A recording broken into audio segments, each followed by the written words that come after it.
అస్మద్గురుభ్యో నమః. ఒక ఆవిడ అడిగారు, నేను లక్ష్మీ అష్టోత్తరం చదువుతున్నానండి. చదువుతున్నప్పుడు లక్ష్మీ అష్టోత్తరంలో పద్మాసనే అని వస్తుంది. కాబట్టి ఆ పేరు గల వాళ్ళు గుర్తొచ్చేస్తున్నారు. లేకపోతే ఏదన్నా ఒక ఇన్సిడెంట్ జరిగిందనుకోండి, ఆ ఇన్సిడెంట్ గుర్తొచ్చేస్తోంది అని అంటున్నారు.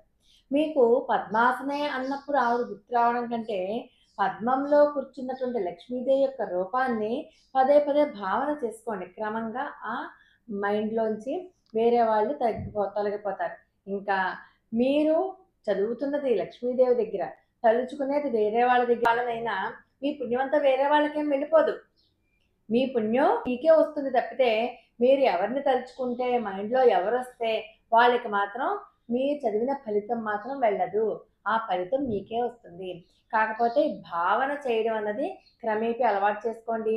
ఎక్కువ సార్లు లక్ష్మీదేవిని చూడండి.